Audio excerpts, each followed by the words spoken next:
সামনে হাত জোর করলে তো আমার খারাপ লাগবো না? আর আমি কি করছি কত?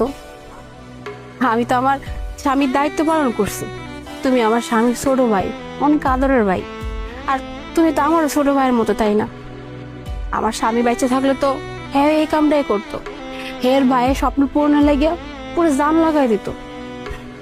কিন্তু দুর্ভাগ্য হয়েছে, তোমার ভাইটা তো আমগো ছেড়ে চলে গেছে।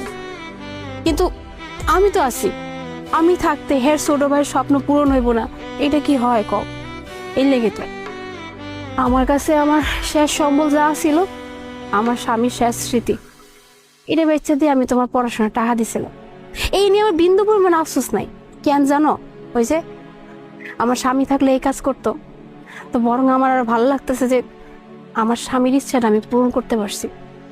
আর বিশ্বাস করো, তোমার এরকম দেখা আমার যে কি খুশি লাগতেছে আমি তোমার কয়া বুঝাতে পারো না।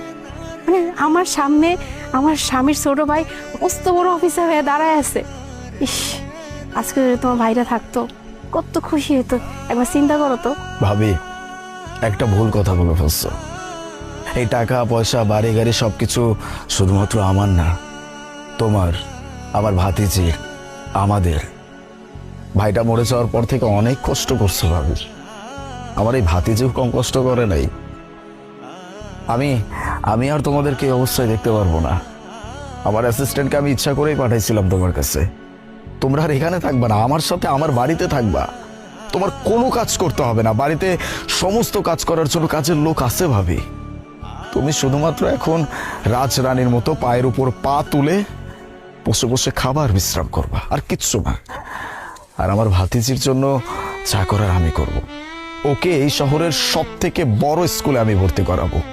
ও পড়াশোনা করবে, ও অনেক বড় অবস্থানে যাবে, আমাদের স্বপ্ন পূরণ করবে ইনশাল্লাহ ভাবি। এখন থেকে সবকিছু দায়িত্ব আমার, আর কোনো চিন্তা নাই। তুমি চলো আমার সাথে।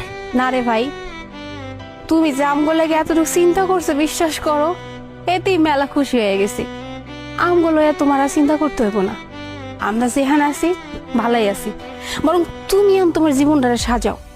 তুমি আন তোমার জীবনটা সাজাবা, তুমি একটা বিয়ে করবা, তোমার একটা সংসার হইব। তুমি এরই নিয়ে চিন্তা করো, আমাকে লইয়া তোমার চিন্তা করতে হইব না। এটা কেমন কথা বললা ভাবি? এক নিমিষে আমাকে পর করে দিচ্ছ। আমি তো তোমার ভাই। ভাই কি তার বোনের জন্য এতটুকু করতে পারে না? আমি কি আমার ভাতিজির জন্য এতটুকু করতে পারবো না? আমার কি সেই অধিকার নাই? অবশ্যই আছে। তুমি তুমি প্লিজ আর না করবা না ভাবি, আমার সাথে চলো। আয় মা, আসো।